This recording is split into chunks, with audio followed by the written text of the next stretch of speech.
Hello and welcome to another Best Junglers episode, this one for patch 13.24, the final patch, the final Best Junglers of Season 13. But don't worry, as this patch will last over a month, we have a fiery edition with some new champions that you can use to get your ranked peak by the end of the season. We also have even more nerfs to Briar, some other changes to the game, buffs to other champions, so we will go over the best champions for every single MMR, including low and high. But please remember, the best way to reach your ranked goals by the end of the season is to fuse your champion knowledge with your jungling knowledge, and for that we have Virkayu.gg. I have a free jungle improvement resource as well as a dedicated program where we have jungle video courses, jungle coaching VOD libraries, weekly free video content seen nowhere else, as well as Q&As and patch note rundowns, as well as a private jungle Discord. And if there's one thing I'm good at, it's converting junglers to gold, to emerald, to diamond, to master plus. If you want to climb faster than anyone you know, jungle diff every game you play, click the link below or head to Virkayu.gg. So first up on the S tier page is going to be Graves. Abusing the Ghostblade, collect a build path until the beginning of Season 14. Graves will have zero issue taking over games if you are a good pilot and a good jungler.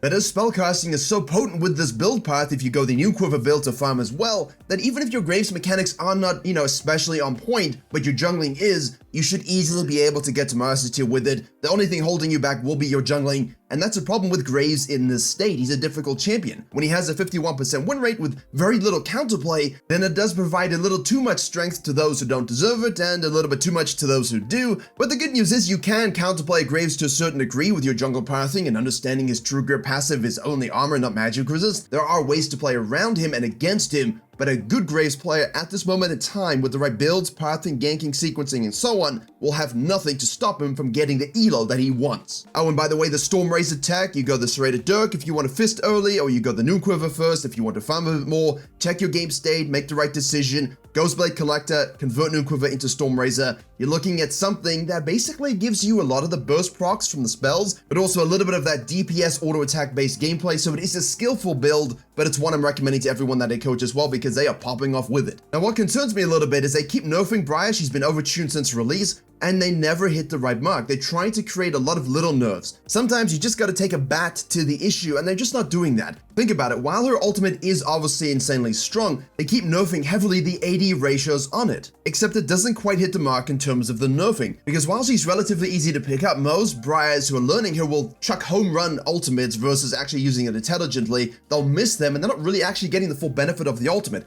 The base form kit is where the issue is. That's why they just went ahead and nerfed some of the damage on the Q. They nerfed the bonus attack speed on the W. They nerfed the healing and damage reduction on the E, but not by enough. These are the right angles of approach, so hopefully you will see Briars be easier to play against. But if you are a Briar player, trust me, these things will add up over time. They are adding up currently, but she is still one of the best junglers in the game. You still control your own destiny, and you can still abuse the great itemization of Stridebreaker and Black Cleaver. Even though the lethality builds have been nerfed a little bit, they still can be used effectively, okay? However, I am okay with this approach overall because we know the mythics are going away in January. We know that these items are going to be removed in terms of their current power curve, so where will they land afterwards? This is why we're seeing a more reduced nerf bat. However, that does mean over Christmas break and all of the New Year's stuff, Graves and Briar will be your top two junglers yet again. But I will say, in theory, I do put Nocturne above Briar in terms of accessibility. If someone is actually struggling to reach their ranked goals and they're not sure what to play just to get over the hump to get to gold, diamond, master tier, lock in Nocturne. Do the standard build path, Stridebreaker, Black Cleaver, GA, end the game. You shouldn't need more time than that if you're playing the champion properly. Sequence, gank around your sequencing before and afterwards, get a Scuttle Crab. Enemy junglers you know how to destroy, get in their jungle, use your lethal tempo, use your spell shield proc properly, and end them. And then obviously you've got Split Push, Macro, everything that is necessary for this champion to do well. I've covered him on the gameplay channel this week, as well as the coaching channel. There are all different kinds of content for all different ranks of Nocturne for you to learn from. The biggest thing I will say is on the coaching channel, the guy went assassin because I want to carry. The problem is it's a terrible build. Why being a flying clay pigeon when you're behind, when you can just be a permanently unkillable assassin with Stridebreaker Black Cleaver? It's your choice, but it seems pretty easy to me. Next up, I'm going to go with Kha'Zix here. You could justify others, but in my personal opinion, this is the one that's the most versatile. Yes, again, I always say we have the Agurin builds, but you are not Agurin. Just play Assassin. Abuse the Ghostblade. This item is absolutely cracked on anyone who builds it. That's why you're seeing Sanders and Misfortunes and Graves and Briars and Kha'Zixes and Rengars all build it. Because it's versatile for all classes, it's overtuned. Didn't need the buffs, which means you should abuse it. However, Kha'Zix players who think they only need to AFK farm to scale you know, you've got a point because you want the baseline gold income, you want to guarantee the Ghost Blade. At the same time, on the gameplay channel, I covered a Kha'Zix who runs around like a psychopath, even buys Mobies just to get gold income to get that item sooner. So if you get 4 kills but die 3 times and get 2 assists, you're still winning because you have the better item, you're the better champion, you get the evolved parts, you're an assassin. If you're ahead in golden experience as an assassin with strong items, you will win if you know how to position, abuse enemy junglers, and obviously flank. Do not let enemy teams set up for team fights, control the narrative, control your jungle pathing, savant all over them. Well, now you're thinking, wait, that doesn't make any sense, how do I do that? Well, fortunately we have Virkayu.gg jungle courses or the video in the description below. Next up I'm going with Virkayu because as I've been saying, he is the poster boy for good jungling at the moment. Overall, does everything very, very well. He is a good pick to blind pick, you don't need to worry too much about what the enemy's going to do. You will match up into whatever comp you have versus whatever comp they have. He is malleable, and that's such a powerful thing when you want to climb quickly in a short period of time to reach your ranked goals. Dragon Slayer and Nuclear rushes for your fast farming and obviously great DPS spike. Trinity Force into your Black Cleaver for your dominating combination. Remember, the Trinity Force has the AD scaling on it, right? So if you can unload, full stack it, have her Conqueror full stacked as well, your ultimate is gonna hit like a truck, so do remember that. But mostly Virkayu just rewarding flow. He can react to enemy jungler's aggression, he can react to whatever they're doing, he can equal an opposite, he can match them, counter gank them. Really, it's whatever is your favorite style. Whatever you think goes best with Virkayu in terms of how you want to play the game, but remember, it's got to be balanced, right? You're talking about a balanced approach in jungling. Much like with Kayn, we need to have a balanced approach in jungling. Get your form early, use Aerie for your Shadow Assassin. I still think Conqueror's better on Rast, although you can go Aerie as well for the early form. You've got Gore Drinker Abuse on most Rast cases. You've got the Serrated Dirk sort of Eclipse variants for the high elo players who are more used to not needing the Gore Drinker active. And obviously you've got the Ghostblade Axiomarch technologies for the Blue Kayn. You've still got some Manamu tech out there. Really, this champion is much like Virkayu in that he can match whatever the hell you need to worry about to win the game, but he does have a lot more understanding of the forms, of the itemization, whereas Virkayu's pretty copy-paste in terms of what you're going to do game to game in terms of your builds. But there is a reason these two champions are the best and most popular in the jungle overall over a large sample size. The only one that beats them is Lee Sin, and he's much more difficult to play. That means we will finish off with the Evelynn and the Hecarim on this page. Evelynn is still doing the camouflage, pre-6, way stronger than people think, annihilating ADCs and anyone in mispositions gameplay. Again, it's about the smurfing, the understanding of jungle pathing, same thing with Kha'Zix, denial, sequence, play around your ultimate, and just never let them set up for team fights, out macro them, yes? Make them follow you around, make them always at a numbers disadvantage. Whereas Hecarim is really just go ahead, full clear, don't lose any farming tempo, gank before and after much like Nocturne, and then dominate team fights, even if you're behind. With Shojin and Ghostblade, with Shojin and Stridebreaker, the combination of these items makes you basically invulnerable. If you're looking for the easiest way to reach your goal by the end of the season, you pick Nocturne or you pick Hecarim. You just understand that these two champions are overtuned with the items, not in isolation by themselves, with the items. It lets them get away with a lot more than they normally would, and that's why Season 14 will change for them. But for now, for the next 4 to 5 weeks, really, nothing is stopping you on this champion either. Just understand that if you're building more damagey, you can't just run in and expect to survive for 1,000 years. 500, but not 1,000. If you want to survive for 1,000 plus, you need the Stridebreaker tag. It's way better, you stick to targets, in and out with Phase Rush, and you can kind of do the old school Hecarim of get in there, use all 6 limbs to become a champion kebab, and basically win the game without, stressing too much.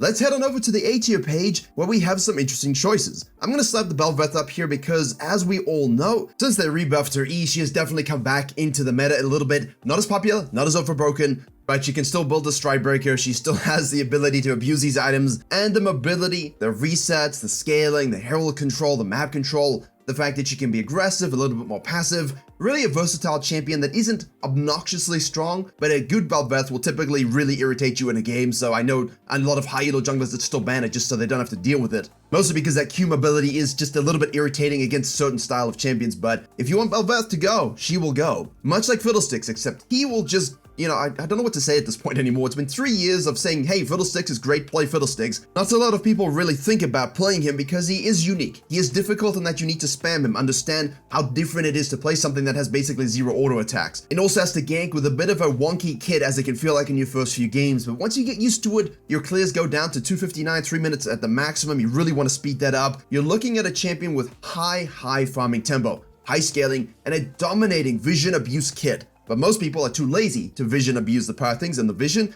unless they can't use them properly. But if they can, this champion is giga loaded. Next up, we're going to have Lee Sin, and while he is difficult, and I don't think necessarily most Lee Sins are that frightening, a good Lee Sin, a Broxah Lee Sin, an owner Lee Sin, these things are frightening. Hilariously so, because you're just gonna laugh when they run at you with a gold drinker, one tap you, and you're like, how can you do that with a fighter item? Is that fair? No, not necessarily, which is why the item's going bye-bye and being deleted. But for now, he allows you to do all the jungle strategies that work: the red side quadrant, the full clears, the invades, the counter ganks, team fighting, the peel, the engage, the assassination attempts. With gold drinker, black cleaver as a baseline, fuel of lethality builds as an option. This is the total package, just obviously a lot more skilled, so make sure you do have experience if you want to pick him up for your goals by the end of the year. Next up, we're going to talk about one of my favorite champions to see in the jungle, and that's Brand. That's it, I'm putting him all the way up here because his play rate is now substantially higher than it has been. His win rate is substantially higher than it has been. And it breaks my soul to know that all my Zyra years of playing is basically put into this champion. I know that I should play Brand instead if I want something more viable, but he is a representation, along with Karthus, of mages in the jungle.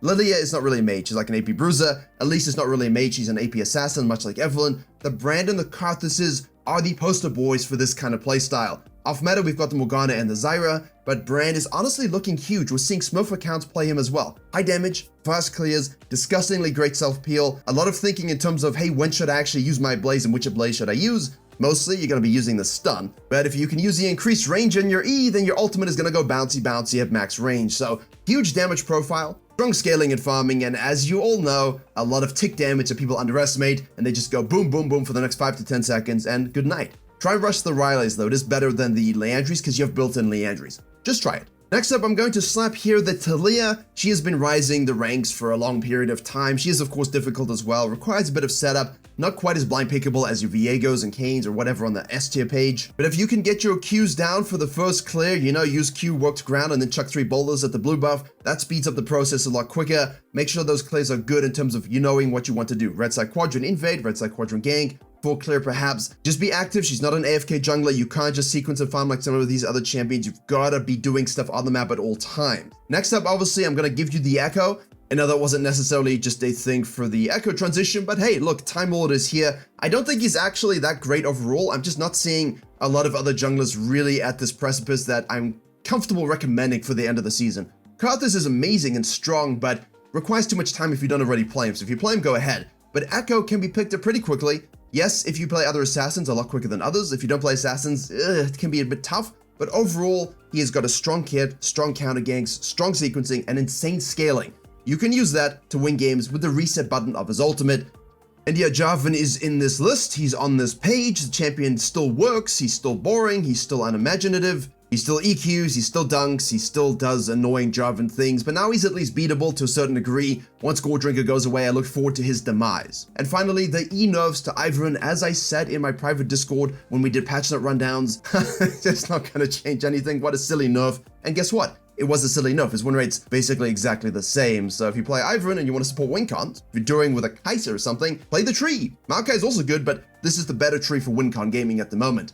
Alright, let's go over to the low elo page. Nothing new here, basically standard stuff that just shifts from patch to patch. Overall, the Yi is performing a lot better at the moment, which is why I've put him here explicitly. You could definitely put him in perhaps one of the other pages, but at the same time, I don't really think he's that strong objectively. Whenever he's on my team and I'm not playing jungle, I just think, oh my goodness, this is going to be useless because they have a Graves or Briar or Kha'Zix, and there's just so many better junglers to play that can also counter him in the rest of the ranks. But for low elo, you should be able to use Master Yi again, which is why we have the Rammus here, right? Because the Rammus counters your Bel'Veths, your Briars, your Master Yis, your Nocturnes. He is especially strong at the moment in low elo. So, look to pick up your Rammus to counter some of those that can be countered. Even APs can be countered. Look to pick up your Lily and your Nocturne if you're interested in an AD or AP focused farming style. The Lily is still absolutely hilarious to play. She's strong overall, but not as strong as she has been. But in low elo, absolute free elo. No one is invading you. No one is stopping your sequencing. And if you understand when to objective the objectives, your LP is basically as free as it goes. And for high elo, obviously a lot of the consistency carries over from the S tier page here.